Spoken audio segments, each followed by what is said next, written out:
said, I'm the Huntington Town Supervisor Ed Smith, and with me today, I will hold the applause until the end because I have quite a long list of experts that we'll be hearing from many of, starting with Andre Sorrentino, our Highway Superintendent, our Fire Marshal Paul Lattuso, Emergency Preparedness Coordinator Mike Pastore, Director of Public Safety Chris Lau, our Director of IT Dave Genoway, our Director of Environmental Waste Management John Clark, our Director of Maritime Services Fred Uvina, our Animal Shelter Supervisor Michael Costa, Director of Parks and Rec Todd Jameson, Deputy Director of Parks and Recreation Rob Conti, Deputy Director of Transportation and Traffic Safety Scott Spittle, Director of Human Services Kevin Thorborn, Director of General Services Bill Musto, and in addition, we have with us from the 2nd Precinct today, we have Inspector Kevin Williams. We also have Warning Coordinator Meteorologist Nelson Vaz from the National Weather Service. In addition, we have Lorraine Mayer from Huntington Hospital, who's also on the Suffolk County Emergency Operations Committee, and Greg May and Lehigh Beck from Island Harvest.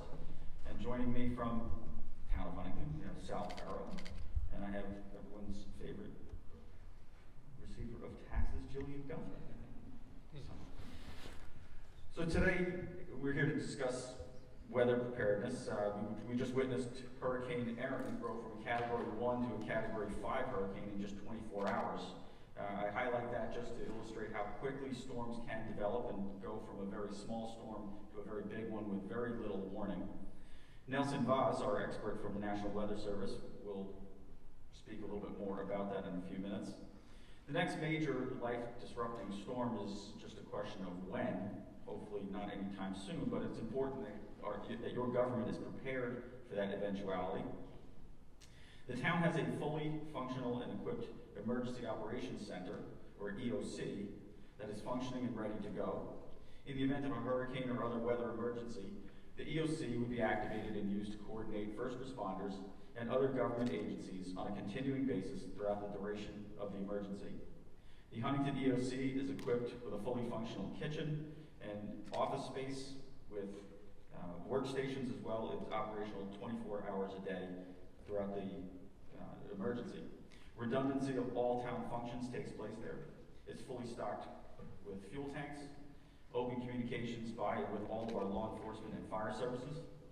It has cloud-based technology, allowing telephone, computer, and camera services to ensure full communications and options for constant public safety and emergency response. For the town and the citizens both, the time to prepare is now, not when the storm is days away. My office has produced an emergency preparedness handbook to inform residents on how they should be prepared for a hurricane. And it provides several resources for emergency updates before, during, and after a storm. There will be hard copies available in Town Hall, in Town Senior Center, as well as digital downloads available on the town's website at huntingtonny.gov. And I will tell you also that there are very similar guidebooks available on FEMA's website, state emergency, county emergency, and practically any emergency website will have a similar guide, and there'll also be very specific guides online if your circumstances at home warranted, whether you have somebody with special needs, whether you have pets, whether you have boats, or you have equipment in your yard, or anything like that. There will be very specific emergency preparedness guidelines available for you. So this is a very general one, but I would encourage you to go online and find one specific to whatever circumstances that you may have so that you are prepared in the event of an emergency. So without further ado, I'm going to call on our highway superintendent, whether he likes it or not, Andre Sorrentino, to say a few words about our roadways. Thank you. So the biggest thing I have to say is being safe. So if you see a tree down and there's wires in it, leave it alone. Don't touch it. Just let the guys and girls come and take care of it. We will make sure, call it in, let the emergency people take care of what they gotta take care of, and try and stay safe. The biggest thing I can say is make sure your generator batteries work. Don't go out there if we have a storm and go out there and try and start your generators and they don't work because you haven't tested them. So the biggest thing I can say is be safe, call us, we'll come. I've been through 3 or 4 different hurricanes in my time, and the biggest thing I can say is just let us do what we have to do. Let the fire departments do what they have to do, the first responders. If you see something and you're thinking it might have wires in it, leave it alone. Just be safe. Let us do what we have to do to make your life better. Thank you.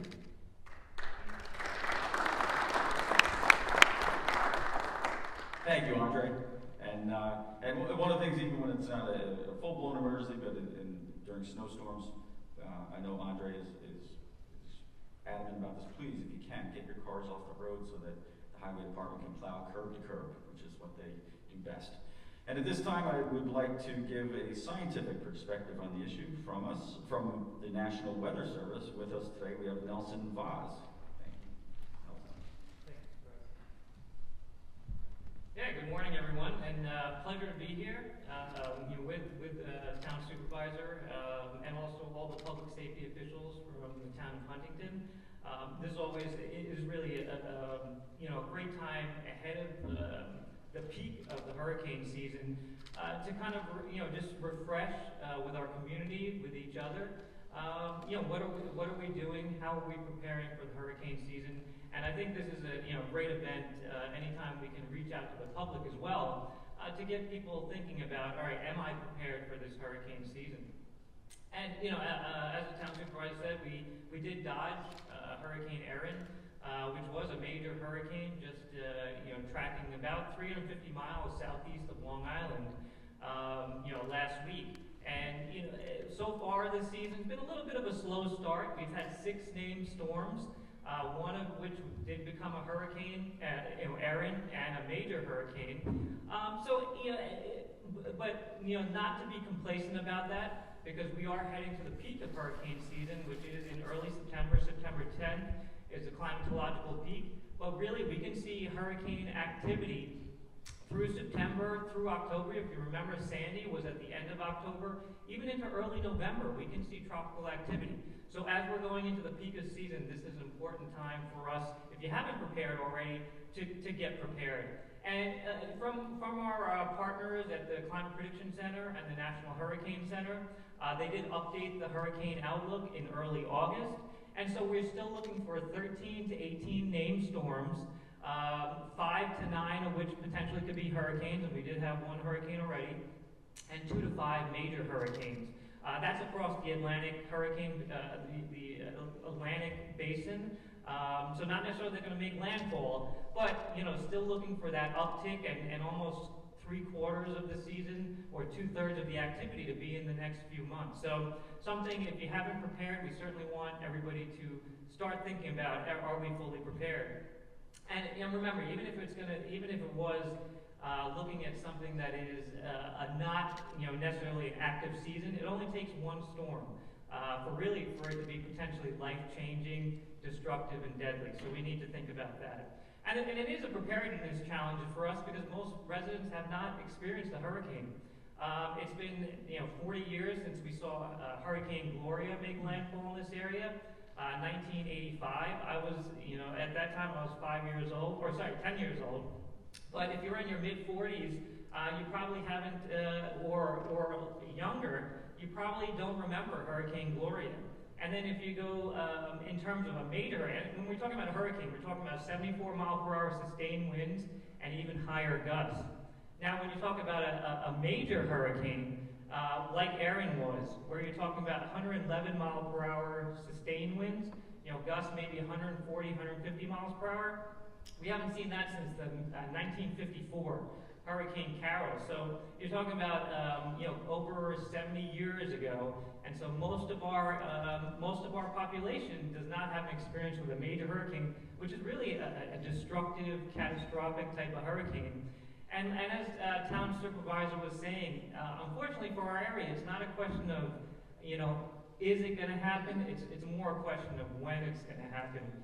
Just climatologically, we should be seeing a hurricane in our area, based on a 150-year period. Every 15 to 20 years, we do see a hurricane. So again, it's been 40 years. And then every 70 years or so, climatologically a major hurricane, and so we're kind of right up on that time period. Not that it's going to happen like clockwork, but I think just again, we need to keep that in mind. The longer we go without seeing it, a landfalling hurricane, the greater the chances as each year progresses. But remember, we don't even need a hurricane, excuse me, we don't even need a hurricane landfalling in the area for it to be a deadly and destructive event. We did have, excuse me, we did have Sandy in 2012. It was not to get too scientific, but it was a post-tropical hurricane making landfall in southern New Jersey, but it still brought very strong high-end tropical storm force winds, which, as we know, we had 77 fatalities in the local tri-state area. Most due to the storm surge was that big storm pushing water towards our coast, and our coastlines got hit very hard. Destructive storm surge, deadly storm surge, but we still had 20+ fatalities due to wind, and that was not even from a hurricane level winds in our area. We of course had Isaias in 2020, just a mid-grade tropical storm, but we had a lot of power outages, a lot of trees down, some parts of the area without power for a week to 10 days. And then we also had Ida, which was actually what we call a remnant low-pressure system from a tropical system. So this was a Category 3 that made landfall, major hurricane made landfall on the Gulf Coast, but it came up here as a weakened storm, but inherently had a lot of moisture, interacted with the instability and some of the lift in the area, and we ended up with a deadly rainfall event, 20+ fatalities in the tri-state area. So just to say that a lot of times we want to focus on, what is the intensity of the storm, what's the track of the storm. We're following like maybe that skinny black line, that cone. But it's really important to remember that the impacts can be a lot greater than that, and we don't need we don't even need a hurricane in our area to really have deadly and destructive events. So I think it's important for us to stay aware through the season. Pay attention to your official forecast from the National Hurricane Center. Pay attention to our media partners who are relaying those forecasts. Pay attention to our public safety officials who are providing guidance. We're continuously working with our public safety officials ahead of big storms to provide them the best information so that they can make the best decisions to keep our communities safe. Like I said, don't focus on maybe the exact track or the intensity of the center of the storm. You want to pay attention to the National Weather Service alerts. Do we have the potential for tropical storm force winds or hurricane force winds in our area? Pay attention to tropical storm watches and warnings that are issued. Hurricane watches and warnings, that tells you the wind hazard. But as I also said, there's a storm surge hazard. Pay attention, do we have storm surge watches or warnings for that potential for deadly storm surge affecting our area? How about heavy rainfall, extreme rainfall? We've seen more of those type of events. That could be a threat to anywhere. Do we have flood watches up? So pay attention to that type of information, the forecast information. What are the hazards and impacts going to be in our area? And not so much is the center of the storm going to affect our area. Just a couple more things. 80% of fatalities from tropical storms and from tropical systems, are due to the water. So one of the sayings that we have is to run from the water and hide from the winds.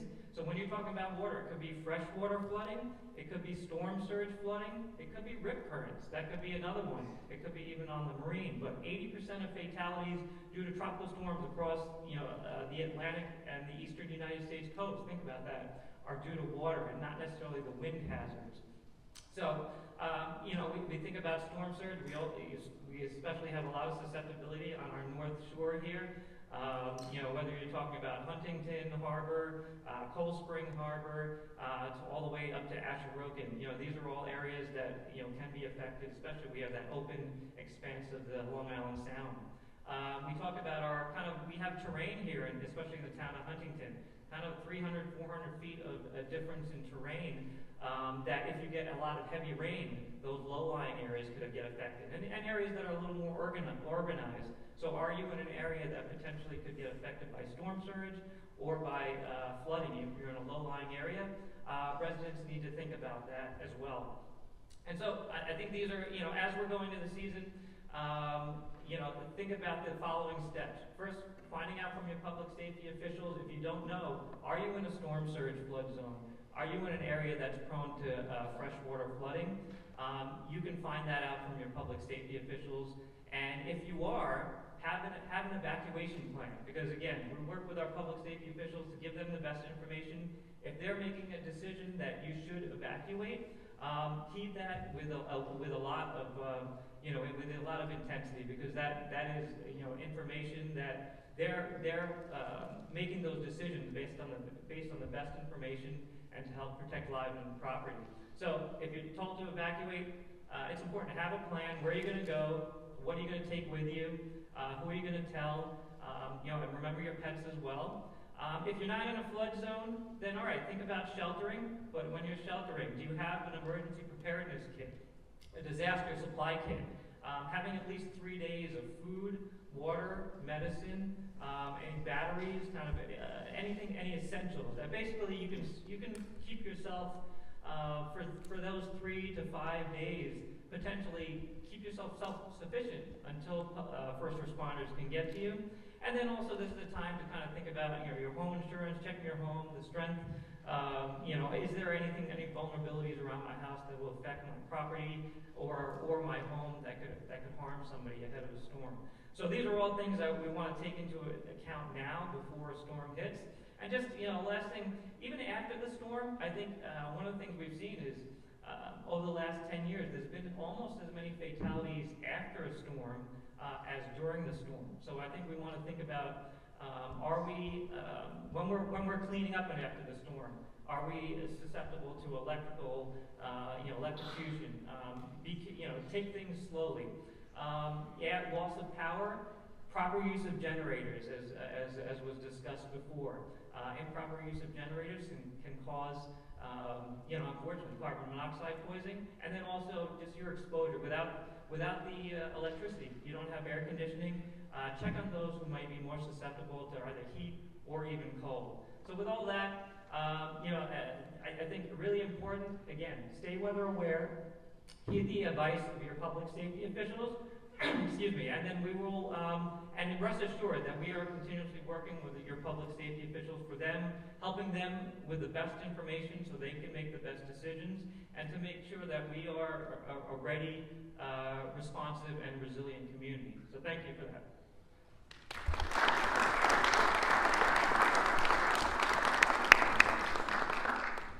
Well, thank you, Nelson Voss from the National Weather Service. And there's a lot of information there, but all excellent advice to follow.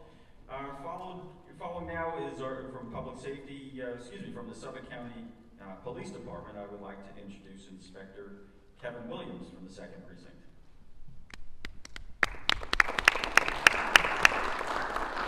Good morning, everybody, and thank you for inviting me today.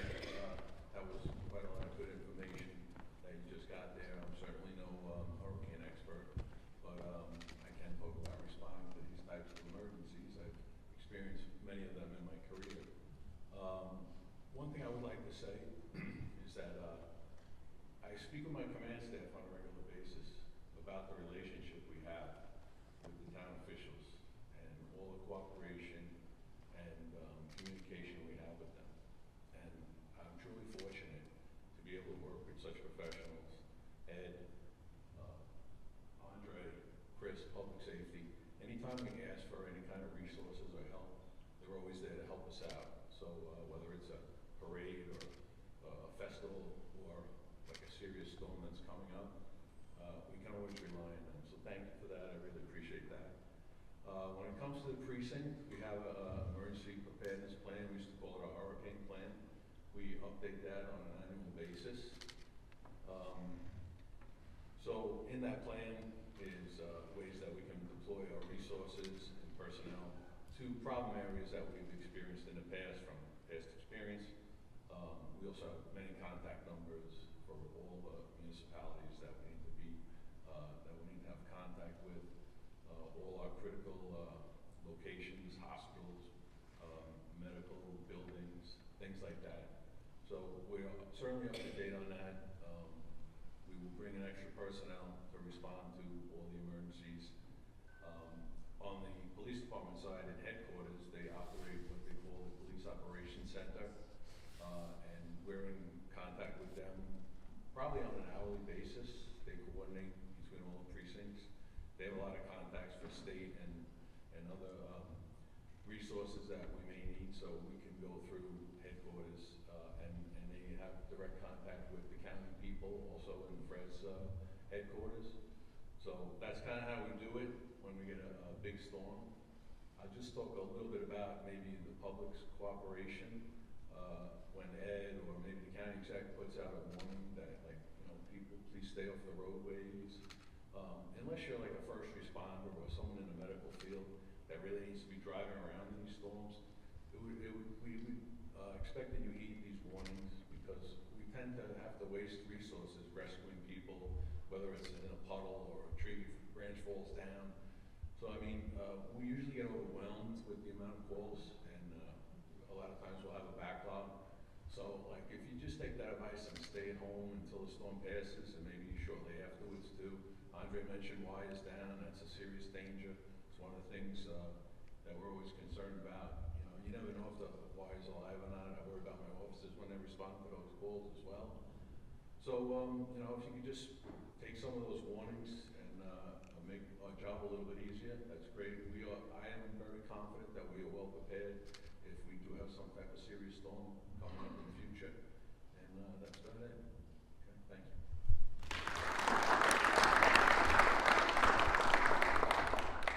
Thank you, Inspector Williams.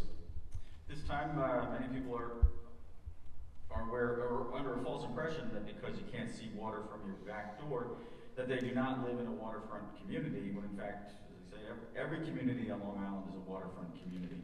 When hurricanes and major storms come through Long Island, every community has to be prepared. The impact of tides and wind can wreak havoc on our area. To share Huntington's plans for storms from the maritime perspective, and to help homeowners and boat owners prepare, I'd like to welcome our Director of Maritime Services, Fred Uvina. Thank you very much. Couple things. Again, Huntington, we have 60 miles of shorefront, and one of the biggest two areas when we start to prepare, and we're ready to go because we've done it for years, is we worry two areas, Eaton's Neck and Lloyd Neck. To let everybody know, we are ready to go in conjunction with the fire departments and the town highway department. If there is flooding, the volunteer fire departments do have high water rescue trucks if we have to get people off. But if there is a breach in the roadway, if poles come down, wires, and it's impassable, our boats are ready to go. We will we will meet at Hobart Beach, and we'll be at Fiddler's Green Dock if we need to be. If there's a medical emergency, you got Eaton's Neck Fire Department, and down in Lloyd Neck, we'll always have Huntington Fire Department, Huntington Community Ambulance there. If we have to, for a medical emergency, to evacuate somebody, we will do it with our boats. Also, if we have to bring supplies. In saying that, next would be for our mariners that I know all their vessels are their pride and joy. But you have to understand, in times like this, you can't replace your life, you can replace your boat. So again, very, to help yourselves out, to keep your boats, to make sure you double up on your pennant lines, make sure you remove your anchors off the bow of the boats, because when you double up on pennant lines, or even your pennant lines, they'll chafe on the anchor itself, and then the boat takes off like a sail. Sailboaters, please remove your sails. You have plenty of days before a hurricane should hit, or tropical storm, or a storm like Sandy, so you do have time. If you can remove your boat out of the water, that's the best way to do it. But if you can't, for boats that are a little smaller on moorings, they call it what they call scoop and bail. As the waves come, the boat goes up, it goes down, and it lifts water up, and it fills their boats with water. Make sure all your through-hole fittings are clean. What they call scuppers are the holes that allow water to come out of the transoms of the boat. Batten down your hatches, batten down all your companionways, remove anything on top of the decks, such as people have paddle boards now, small kayaks, or anything you like to put out there. everything could become projectile. Please, again, safety first. Marinas, if you have a boat in a marina, go down, double up your lines. Always strength is better. But again, do not go down and check on your boat until you get an all clear from Suffolk County Police, from Highway, from the supervisor's office. Our supervisor and their staff will be right on top of it. Please don't leave your house, as you've just heard, all the things that can happen to you. Please be safe, and again, we're on call. We'll be there to protect the waterfront. Thank you.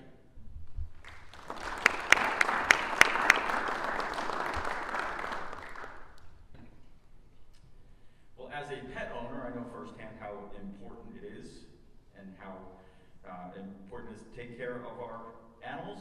And when the forecast calls for an emergency, we need to remember that there are steps that we need to take for our four-legged friends. For a quick set of tips, I welcome Mike Costa, supervisor of the town's animal shelter.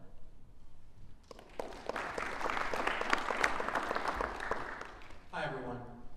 What we're going to talk about right now is what we do for storm prep as far as our animals concerned, and really this is mostly common sense. Our pets are parts of our families, and so very simply, when we make a plan for whether we're going to shelter in place or need to evacuate, we include our pets in that plan.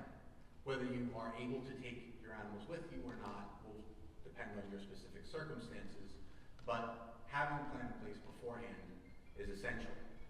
Some of the things that are really vital will include some very, very obvious things to you, but you'd be surprised on how many pets we encounter every single day that don't meet these very simple and protective steps, like having collars with clear and legible identification on it, having animals that we can quickly decipher who owns, helps the redemption process, and if you're in a situation where we are experiencing some type of storm or natural disaster, we want to identify who owns what pet as quickly as possible, and I'm sure you're interested in making sure your pet is safe, and so having clear identification is vital. One step that we have available to us is microchipping. Microchipping is a very simple process where they implant a very simple chip into the dog's subcutaneous skin, and all your information is there. We can scan that and instantly know who owns this dog. Again, talking about what we need to do, have a plan. It's all preparedness. You might not be aware, but in New York State, we're required to have rabies vaccines for our dogs. If animal control should pick up your dog, part of the step for the redemption process is to ensure that you have a rabies vaccine before you can be reunited with that pet. If we're in a situation where resources are scarce, having the availability to get that vaccine may slow down the process of you being reunited with your pets. Some other things to consider. Have a recent photo of your pets on your phone. I know if you're like me, you've probably got 100 of them, but make sure you have something that you can pull up quickly and offer to a public safety agent or animal control personnel to say, hey, this is my dog. That's going to be really helpful. If you are leaving your pets behind because you need to, have a pet alert placard somewhere that's visible on the front of your house. Now, you can get these, you can make it on a piece of paper that just says, I've got 2 cats, 1 dog. You can buy them, you can download them. But just something that's in an obvious location for first responders so that we know that there are animals in the home, and so that can be monitored. But also, you're going to want to leave some resources behind for your animals. So consider several days worth of food and water, slightly elevated in case of flooding. Consider for large pets filling a bathtub basin or even a freshly sanitized toilet, because they're going to need those resources and you might not be there to offer them. Make sure that your to-go plan includes a bag of necessities for not only yourself but for your pet too. It will include medications and food and water and leashes. And if you have any further questions, you can always go on the Town of Huntington website and go to Animal Services and speak to shelter personnel. We're more than happy to walk you through additional steps. Thank you.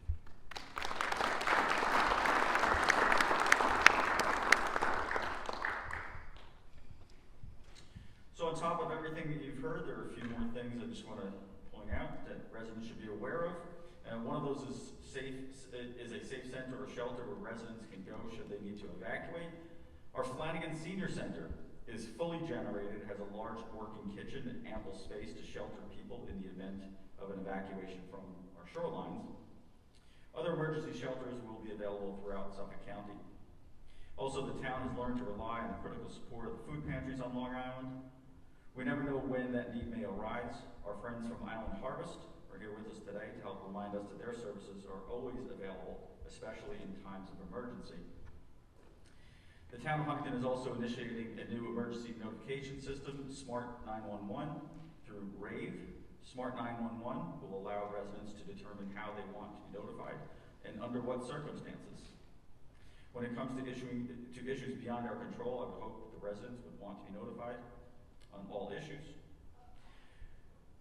You can sign up online or through a QR code or available link. You'll also find the sign up on the town's social media websites. Another tip I got from John Clark, our Director of Environmental Waste Management, is drain your pool slightly so that when heavy rains are forecasted, pools will not overflow and flood the surrounding property. Of course, there are standard reminders when a storm is forecasted. As we've heard already, please have a family kit ready to go. Have some cash on hand. Have fresh water for every member of your family and your pets for 7 days. Fill your cars with gas. Use battery-operated candles instead of real flames for safety. If you do use real candles, never leave them unattended. And you'll find more tips in the town's emergency preparedness guide. Once again, we urge the public to access one here at Town Hall, or on most emergency government websites will have a similar guide that you should take a look at. And I think the big takeaway from today's press conference is please be prepared, have a plan, take a look at a guide, this one or one similar, tailor it to you and your family's needs. During an emergency, please shelter in place. Please, as we've heard several times, stay off the roads, because not just in winter weather, we need to plow, but also in warm weather, there will be likely heavy equipment passing through your neighborhood. So please, if you can and it's available, please get all of your cars off the roadway and don't travel unless it's absolutely necessary. And lastly, don't be complacent about an oncoming storm. As we've heard from the National Weather Service, we haven't had a hurricane hit Long Island yet. We've had several storms that were devastating to our area. They were not hurricanes. They were windstorms or tropical storms when they made landfall, and they did a tremendous amount of damage. So don't be complacent when you see in the forecast that it's not a hurricane. I don't have to worry about it. Pay attention to the weather. Be prepared for any eventuality. And with that, I will entertain any questions.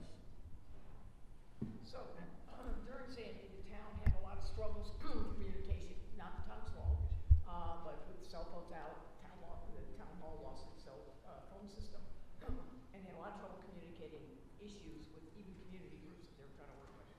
What can the town do, or what upgrades have been made to accommodate those problems? Well, one of the things that we've asked all of our directors in town to do is have an offline plan, and this was brought about 3 years ago when the county had a technical problem with their computer system where everything went almost completely offline. And since then in the town, we've asked every director to have what I refer to as a lifeboat plan, meaning if all of their computers and communications went offline, would they still be able to function and operate? Obviously at a much lower level of efficiency, but at least they would be able to continue to function and provide core services to the public. So that's the first step in maintaining operations in the town, and making sure that at a very department by department level, the directors, the foremen, the supervisors, they all know what to do, whether or not they're having specific instruction from the top down. They know how to continue to carry out their functions for the residents. And then to get digital communications back up and running as quickly as possible. But that's typically beyond our control. Phones. Yes.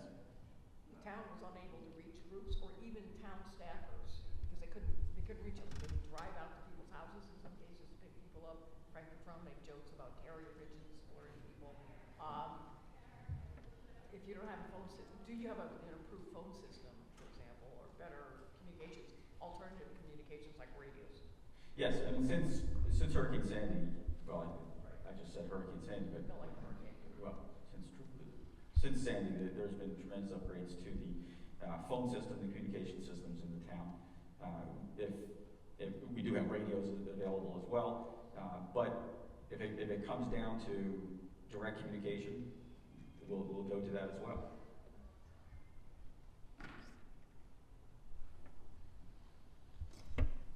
What has the town done? We've had a lot of flooding events from rainstorms in the past years that has actually caused a problem with people's homeowners insurances and lack of availability of various policies.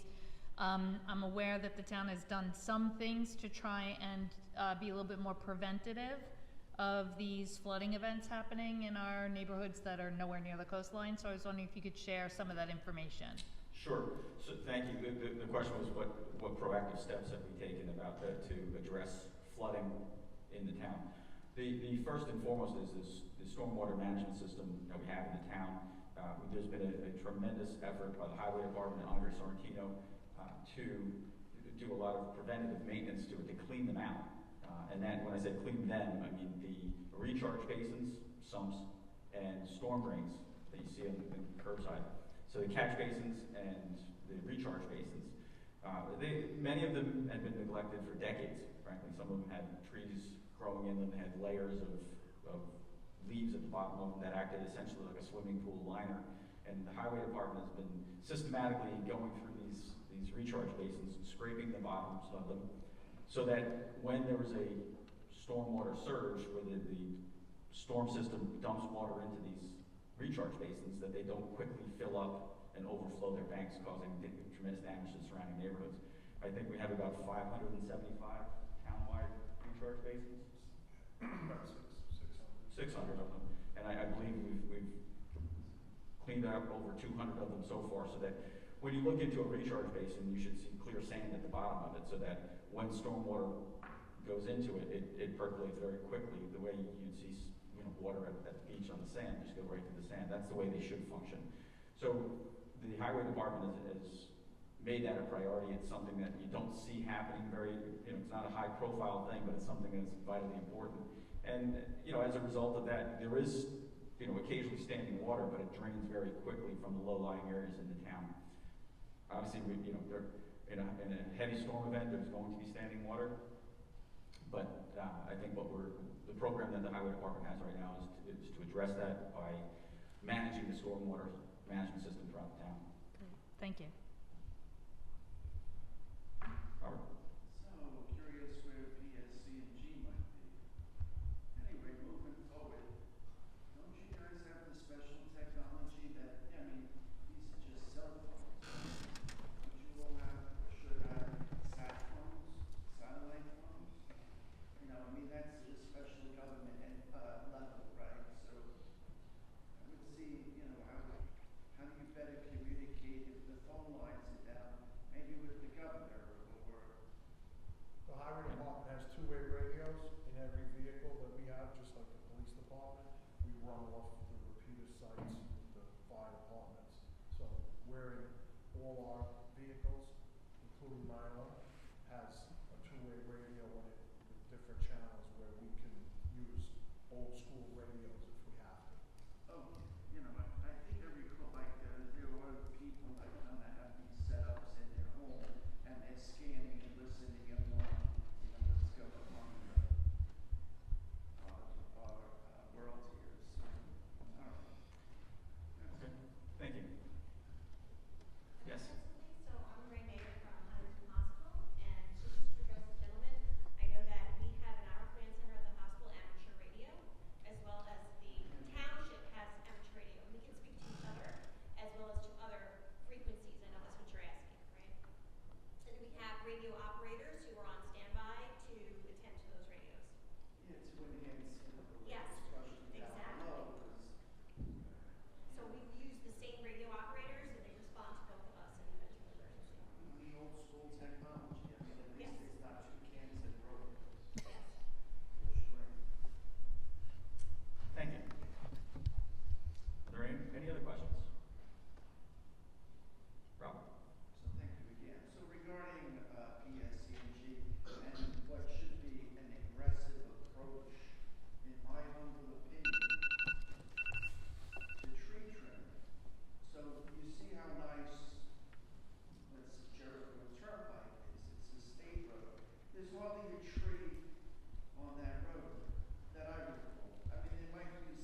So what is the question? Give me a minute, I'm getting into it. Okay, sure. Hey, take your time. Thank you. The question, and Wall State even is flying around looking at people in their house, and how close trees are to the proximity of their house because of damage. And, you know, some of these monstrous trees come crashing down. I mean, there's gotta be a better way. Well, Dr. Lamont, that's a good observation, and we haven't mentioned it. In preparation for storm ahead of time, don't just look around the patio for anything that can become a projectile. Look up as well. If you have trees overhanging your house, it might be time to call a tree service and trim back some of the larger trees on your property. We'll have a word with KCG.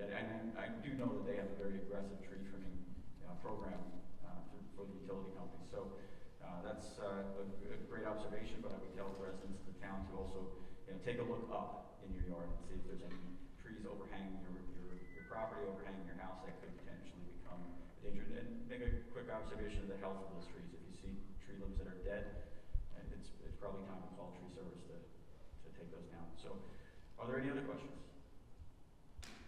Okay, thank you all very much for participating.